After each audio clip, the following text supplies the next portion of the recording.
Halo Sobat Samakanang, gimana kabarnya? Semoga kalian baik-baik saja ya.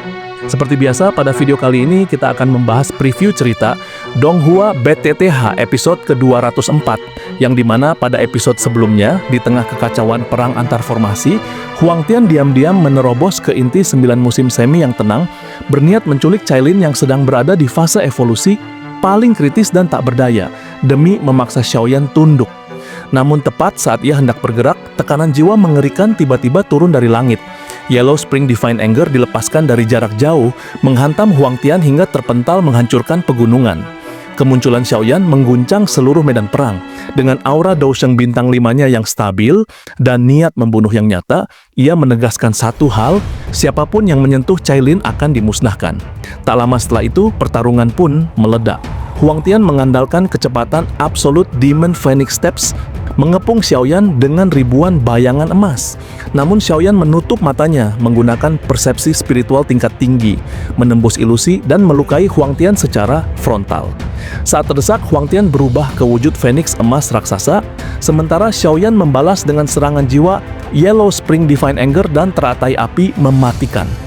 Tepat sebelum tabrakan terakhir terjadi, 9 musim semi meledak. Pilar cahaya 9 warna menembus langit, menandai kelahiran makhluk mitos tertinggi. 9 warna surga menelan Python. Cailin telah berevolusi sempurna dan kini nasib Huang Tian berada di ambang kehancuran total. Dan itu merupakan inti cerita pada cerita sebelumnya. Kalau begitu sekarang langsung saja kita masuk ke bagian cerita terbaru.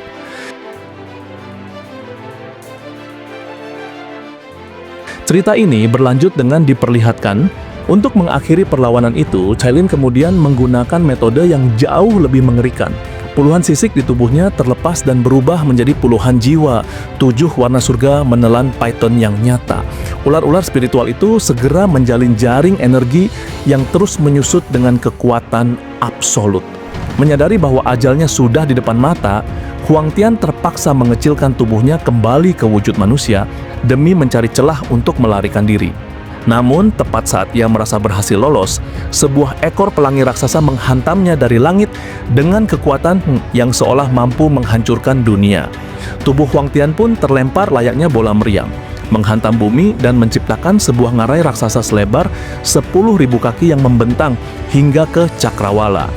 Di sisi lain, saat debu perlahan mengendap di jurang tempat Huang Tian terkapar tak berdaya, sosok Python 9 warna itu mulai mengecil. Cahaya cemerlang menyelimuti tubuhnya, lalu perlahan membentuk siluet seorang wanita.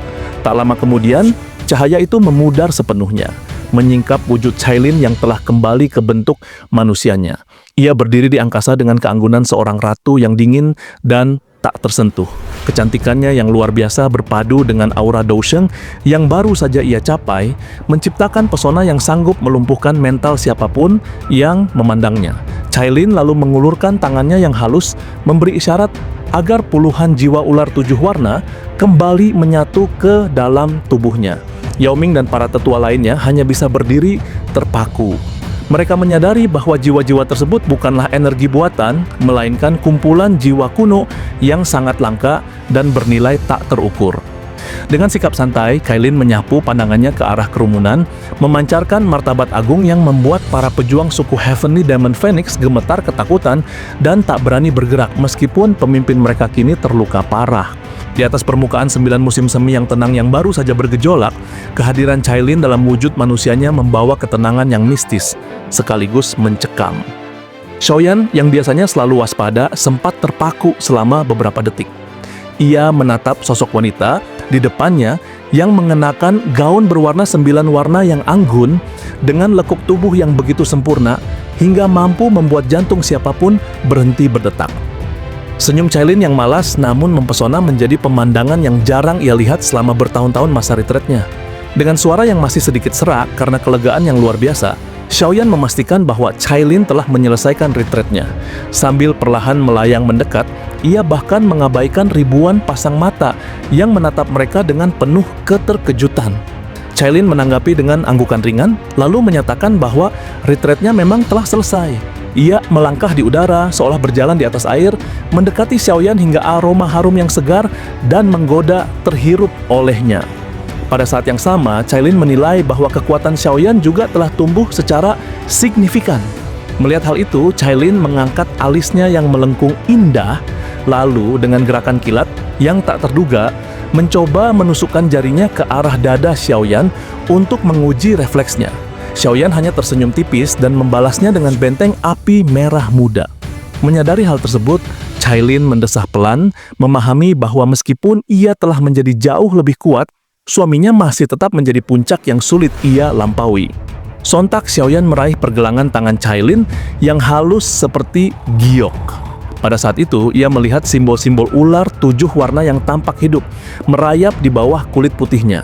Cailin kemudian menjelaskan dengan suara pelan bahwa di dasar mata air suci, ia telah menemukan sisa-sisa peradaban kuno Heaven Swallowing Python.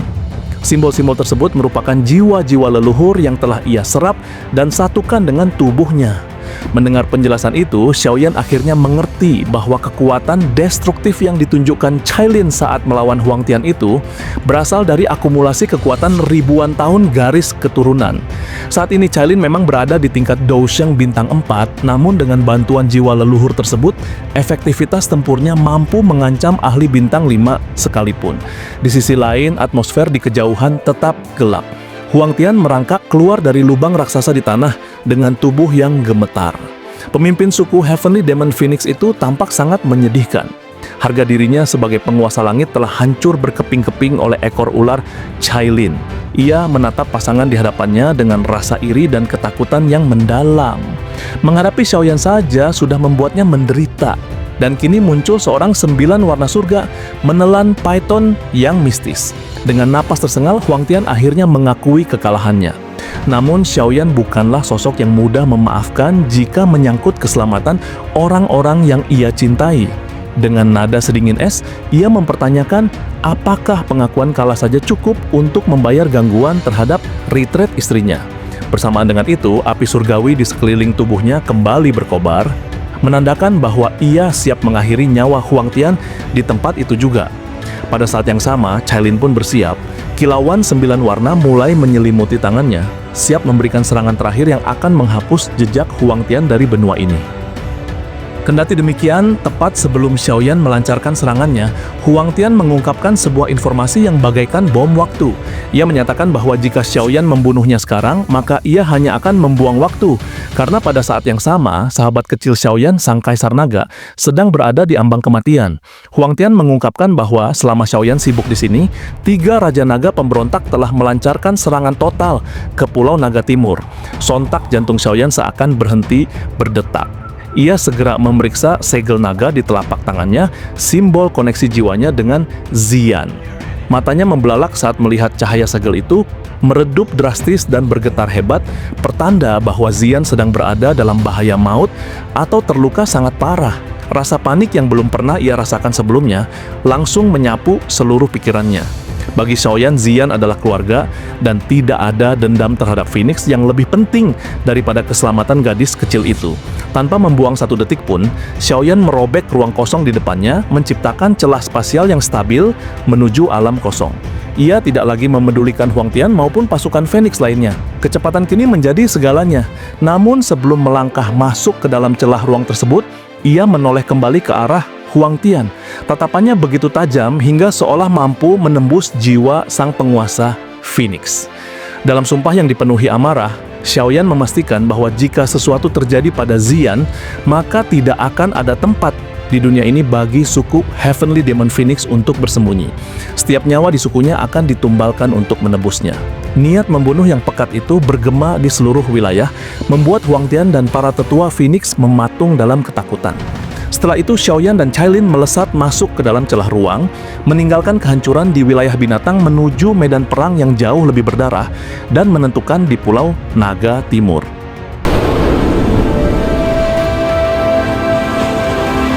Di kedalaman alam kosong yang biasanya sunyi dan hampa, sebuah anomali mengerikan tengah berlangsung. Ribuan mil dari Pulau Naga Timur, sebuah pulau naga besar yang dahulu menjadi pusat kekuatan suku Naga Utara, kini telah berubah menjadi pemandangan yang mampu menghantui mimpi siapapun. Pulau itu tidak lagi tampak seperti daratan, melainkan telah berubah menjadi gumpalan daging dan darah raksasa yang terus berdenyut, diselimuti kabut merah pekat dengan bau amis logam yang memuakkan. Inilah formasi Demon Transformasi Naga. Teknik ini merupakan sejarah hitam suku Naga Void kuno, sebuah metode kultivasi terlarang yang dianggap terlalu biadab bahkan bagi standar binatang buas. Inti dari formasi tersebut sederhana namun brutal, yakni mencairkan setiap garis keturunan naga di dalamnya menjadi esensi darah murni untuk diserap oleh satu individu di pusatnya. Dalam kegilaannya mengejar kekuasaan, Raja Naga Utara telah mengaktifkan formasi ini di seluruh pulau, menumbalkan ribuan rakyatnya sendiri, termasuk para sesepuh yang selama ini setia kepadanya. Sontak, di luar batas formasi mematikan itu, Penatua Juli dan pasukan elit dari Pulau Naga Timur berdiri dengan tubuh gemetar. Mata mereka memerah ketika menyaksikan pemandangan tersebut. Keinginan untuk menerobos masuk begitu kuat, namun mereka tahu bahwa siapapun yang memiliki darah naga akan langsung terurai menjadi cairan jika melintasi batas cahaya darah itu. Dalam kemarahan dan keputusasaan, Zuli meluapkan sumpah serapahnya, menyadari bahwa Raja Naga Utara benar-benar telah menggunakan teknik terkutuk peninggalan leluhur tertuanya. Tak lama kemudian, dari dalam kabut darah yang kental, sebuah sosok raksasa muncul dengan langkah berat yang menggetarkan fondasi pulau. Makhluk itu tidak lagi bisa disebut manusia maupun naga yang agung. Tubuhnya membengkak hingga setinggi beberapa meter dengan otot-otot yang berdenyut liar seperti cacing raksasa di bawah kulit yang terus mengeluarkan uap darah panas. Namun, pemandangan paling menjijikkan terletak di kepalanya, tempat 3 wajah tumbuh menyatu secara abnormal, yakni wajah Raja Naga Barat, Raja Naga Selatan, dan di bagian tengah wajah Raja Naga Utara. Raja Naga Utara bukan hanya membantai rakyatnya sendiri, tetapi juga telah melahap tubuh fisik dan jiwa kedua sekutunya demi mencapai tingkat kekuatan yang mengerikan. Keenam mata merah darahnya memancarkan aura keganasan murni, sementara di tangannya tergenggam sebuah pedang besar yang terbentuk dari kristal darah yang terus berdenyut. Di tengah medan perang yang telah hancur, Xian berdiri dengan sisa-sisa kekuatannya. Pakaian emasnya robek di banyak tempat, dan kulit putihnya kini ternodai darah. Pedang pembunuh naga di tangannya bergetar hebat, mengeluarkan dengungan lirih seolah meratapi kehancuran sukunya. Meskipun ia adalah kaisar naga yang sah, Xian sama sekali tidak sanggup menghadapi monster yang diperkuat oleh ribuan tumbal darah. Berkali-kali tubuhnya terhempas oleh kekuatan fisik makhluk itu, kekuatan yang kini setara dengan Dou Sheng bintang 5 tingkat tinggi, atau bahkan telah mendekati bintang 6. Dalam tawa gila yang keluar bersamaan dari 3 mulut, Raja Naga Utara memamerkan kegilaannya. Ia menyatakan bahwa inilah penyatuan sejati, dan bahwa dengan darah Xian, garis keturunannya akan mencapai kesempurnaan. Setelah itu, ia menangkap beberapa prajurit naga yang masih hidup dan melemparkannya ke arah Xian seperti peluru. Karena kelembutan hatinya, Xian terpaksa mengerahkan sisa energinya untuk menangkap dan mengirim para prajurit tersebut keluar dari formasi, tindakan yang justru membuat pertahanannya semakin terbuka. Kendati demikian, sebuah hantaman telak dari kepalan tangan monster itu akhirnya mendarat di bahu Xian. Suara tulang yang retak terdengar jelas di tengah kesunyian alam kosong. Tubuh Xian terlempar ratusan meter, sementara darah segar bercampur esensi emas kaisar menyembur dari mulutnya. Saat ia berusaha bangkit, pandangannya mulai mengabur dan auranya meredup hingga hampir padam. Raja Naga Utara pun melesat maju, bayangan tubuh besarnya menutupi sosok kecil Xian, lalu mengangkat tangan raksasanya yang berlumuran darah siap mengakhiri segalanya. Sontak tepat ketika ujung jari berdarah itu hanya berjarak 1 inci dari kening Xian, ruang di sekitarnya mendadak membeku. Gelombang panas ekstrim meledak dari kehampaan, cukup kuat untuk menguapkan kabut darah dalam sekejap. Api merah muda yang indah namun syarat niat membunuh muncul tiba-tiba, membentuk dinding perlindungan yang tak tertembus di hadapan Xian. Cahaya api tersebut menerangi wajah Xian yang pucat, menghadirkan secercah harapan di matanya yang hampir padam. Dari dalam kobaran Purifying Demonic Lotus Flame, seorang pemuda berpakaian hitam melangkah keluar dengan perlahan. Wajahnya yang biasanya tenang kini tampak mengerikan, dengan kilatan amarah di matanya yang seolah mampu mengguncang langit. Xiaoyan tidak langsung berbicara. Ia hanya menoleh sekilas ke belakang, melihat kondisi Ziyan yang berada di ambang kematian. Pada saat itu juga, niat membunuh di tubuhnya meledak hingga menyebabkan ruang di seluruh Pulau Naga Utara bergetar dan mulai runtuh. Ia kemudian berbalik menghadap monster 3 wajah tersebut, menyampaikan ancaman dengan suara rendah dan dingin, menyiratkan bahwa Raja Naga Utara telah berhasil membangkitkan keinginannya untuk menyiksa sang penguasa naga hingga kematian menjadi sebuah kemewahan. Melihat kemunculan Xiaoyan, Raja Naga Utara menyipitkan keenam matanya. Ia sama sekali tidak menunjukkan rasa takut, sebaliknya haus darahnya justru semakin memuncak. Ia menyadari bahwa kedatangan Xiaoyan datang tepat waktu, bahkan menganggap api surgawi milik Xiaoyan sebagai bahan tambahan untuk melahap sisa daging di pulau tersebut. Di luar formasi, Cailin muncul di sisi Penatua Juli dengan aura 9 warna yang mencekam. Sementara itu, Xiaoyan berdiri sendirian di tengah lautan darah, menghadapi monster 3 wajah tersebut, siap memulai pertarungan paling brutal yang pernah disaksikan oleh suku Naga Void kuno. Di tengah lautan darah yang mendidih di Pulau Naga Utara, suasana telah berubah dari sekadar pertempuran menjadi sebuah kiamat kecil. Api merah muda yang menyelimuti Ziyan tidak hanya berfungsi sebagai pelindung, tetapi juga sebagai pemurni yang membakar habis bau busuk formasi demon transformasi naga. Xiaoyan berdiri di sana, dikelilingi kehancuran, namun sorot matanya tetap setenang air yang dalam. Kehadirannya menciptakan kontras yang mencolok, di mana satu sisi adalah monster yang merangkak dari neraka darah, sementara sisi lainnya adalah seorang pemuda yang membawa cahaya pemurnian.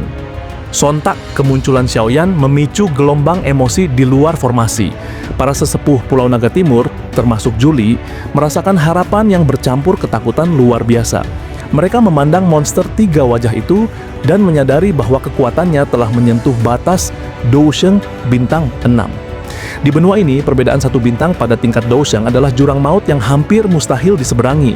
Namun bagi Xiaoyan, jurang tersebut hanyalah tantangan lain yang harus ia runtuhkan.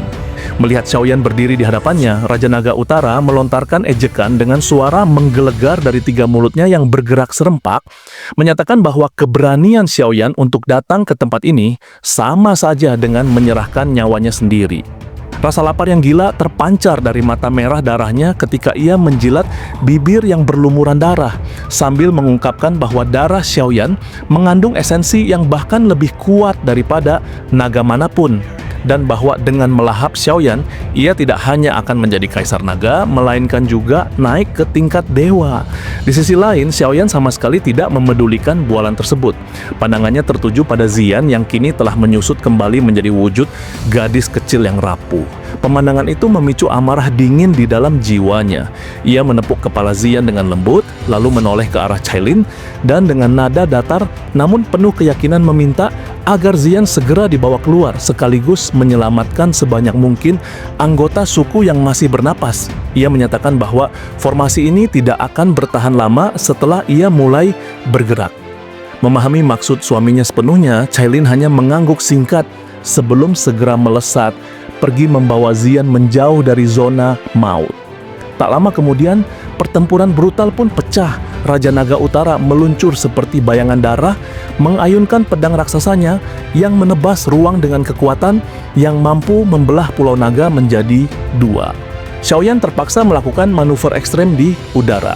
Setiap kali pedang berdarah itu melintas, Douqi di tubuhnya bergetar hebat akibat tekanan angin yang ditimbulkan.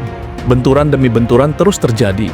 Xiaoyan mengerahkan Yellow Spring Palm serta berbagai teknik api, namun ia tetap terdesak mundur. Monster tersebut terlalu kuat secara fisik, didorong oleh ribuan jiwa yang telah ia telan. Melihat Xiaoyan terhuyung mundur puluhan langkah setelah benturan fisik yang keras, Raja Naga Utara tertawa terbahak-bahak. Ia mencemooh kemampuan Xiaoyan, menganggapnya tidak sepadan dengan reputasinya sebagai penakluk aula jiwa, sambil bersiap melancarkan serangan pemungkas.